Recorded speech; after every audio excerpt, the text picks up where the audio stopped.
Merry Christmas. Kurt Ruber was something of a Renaissance man.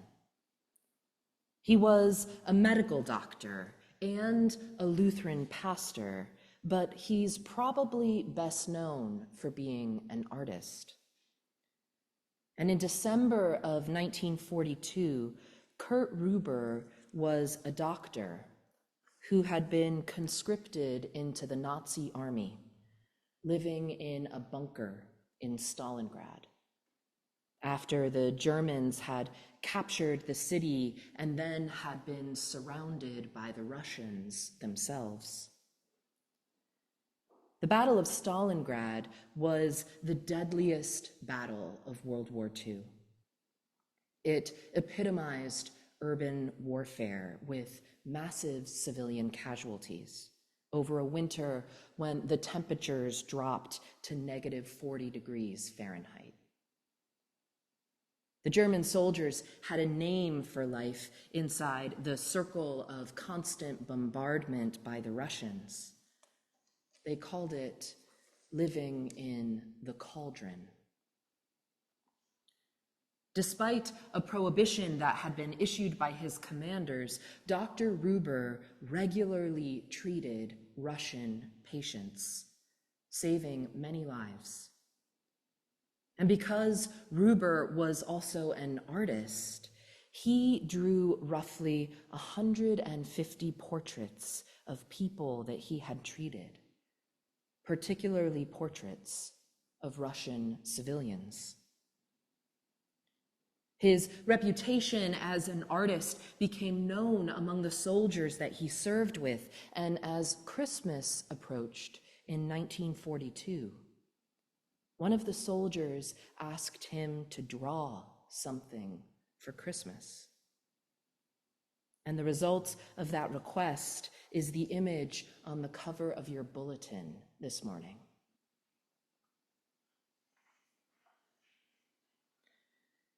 Down the left-hand side, it reads, Weihnachten in Kessel, Christmas in the Cauldron, Fortress Stalingrad.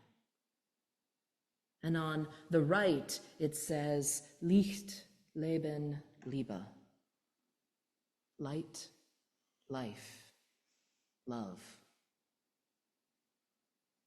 Kurt Ruber wrote home to his family that December, and in his letter, he shared this about the Christmas drawing that he was working on. He wrote, I have turned my hole in the frozen mud into a studio. The space is too small for me to be able to see the picture properly, so I climb onto a stool and look down at it from above to get the perspective right. Everything is repeatedly knocked over, and my pencils vanish into the mud. There are no proper materials, and I have used a Russian map for paper. But I wish I could tell you how absorbed I have been in painting my Madonna and how much it means to me. The picture looks like this: the mother's head and the child's leaning toward each other, and a large cloak enfolds them both. It is intended to symbolize security and mother love. I remembered the words of St. John, light, life, and love. What more can I add? I wanted to suggest these three things in the homely and common vision of a mother with her child and the security that they represent. Ruber hung his drawing, which has come to be known as the Stalingrad Madonna, on a wall in his bunker, which became something of a shrine to the German soldiers that Christmas Eve. The men gathered around the image of Mary and Jesus, an image that Ruber was said to have based off a Russian mother and child that he had seen.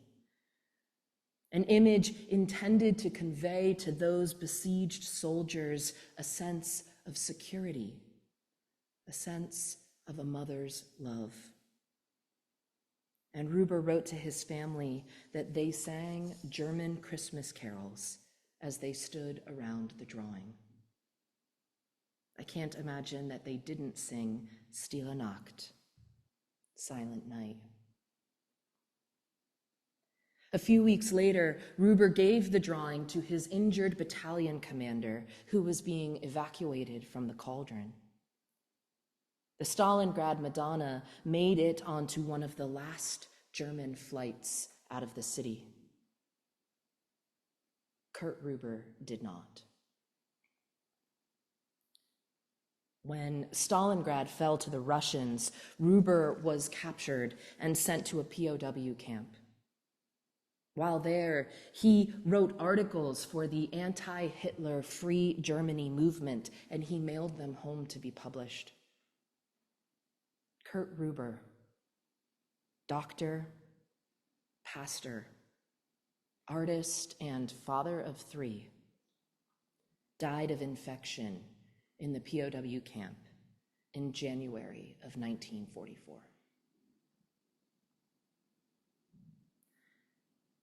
This year, as I read the familiar Christmas story from Luke's Gospel once again, I was struck, as I always am, by the impact that a single life can make. Luke began the story on the global level with the Emperor Augustus over all of the Roman Empire. And then he brings it down to the national level, to Quirinius, the governor of Syria, which was the province of the Roman Empire that contained Judea. And then Luke brings it down to the local level, to a particular town called Bethlehem, which had been overrun by outsiders who were looking for a place to stay. And then Luke brings it down to the personal level, to this one family, this one baby, this one innkeeper who was trying to find some room somewhere for this one girl to give birth. There is a connection between the global and the particular. And that is an important part of the Christmas story. For Kurt Ruber, it was the connection of one particular man caught in the chaos of a specific city in a conflict between nations that became a war that consumed the whole world. And for us today, I think that we could each articulate the ways in which things are feeling foreboding on global, national, local, and personal levels, and how the anxiety about those things seems to move up and down that ladder. But what both the Christmas story and Kurt Ruber's story show us is that in the midst of global and national and local events, it is the individuals, it is the personal, seemingly small things that can make all the difference. After all, Luke's gospel may begin with the global, with the Emperor Augustus. But Augustus's successors will end up kneeling to worship the baby born in Bethlehem. Because hope is never a top-down enterprise. hope always rises up from the bottom. It is individuals who insist that light and life and love can break through the cracks of a seemingly impenetrable darkness.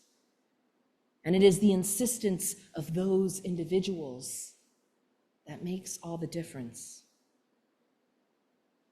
And I think that difference might be best expressed in the 150 portraits that Ruber drew. Because in those portraits is the evidence that Ruber was a man who took the time to really look, to really see, to really notice individual people, people that he refused to see as his enemies. He was not only a doctor, he was not only an artist, Ruber was also a pastor with a deep understanding and respect for the sacredness of humanity. A sacredness that exists because we are all made in the image of God. A sacredness that we can trust because God took on humanity, God's self. Took on one of these bodies that can get cold and become sick and can feel hope and love. At Christmas, God took on the vulnerability of a little baby and showed us the sacredness in ourselves and in each other. The portraits that Ruber drew are in the possession of his family, but the Stalingrad Madonna is not. His family gave it as a gift.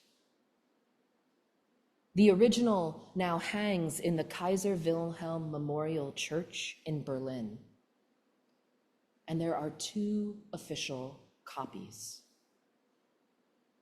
One hangs in Kazan Cathedral in Volgograd, which is what Stalingrad was renamed after Stalin's death. And the other copy hangs in the cathedral in Coventry, England. 3 churches, 3 cities that were bombed out, utterly destroyed in war. We had wanted to believe that the war to end all wars meant that we would never see destruction like that again. And yet we live in the time of Mariupol, in the time of Gaza City. And we know that we still have much work left to do.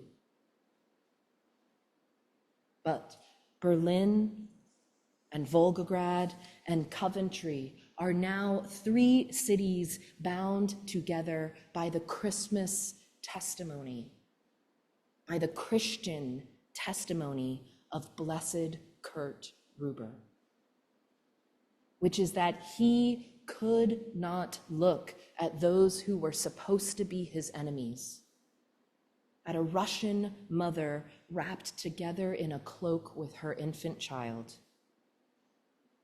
Ruber could not look at them without seeing in them Mary, the Mother of God, and Jesus Christ.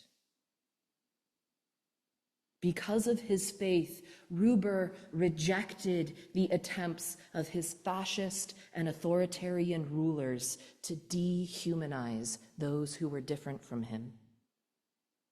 Through the eyes of his faith, he was able to tap into the deep well of their shared humanity, their shared need for security, and for the love of a mother. In the face of Hitler and Stalin, Kurt Ruber insisted on three things: light, life, and love. It might sound like a fluffy Hallmark card: light, life, love.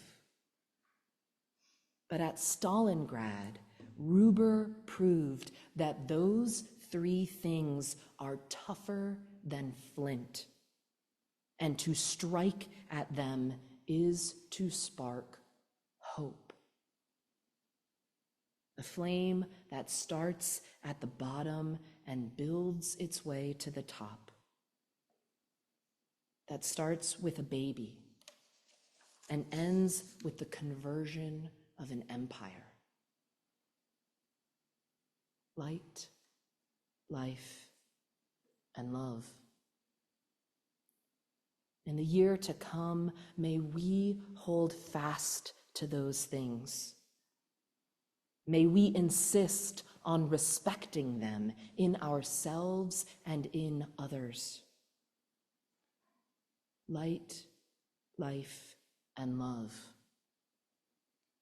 May we treasure these words in our hearts and shine with them in the world that Christ came to save. Amen.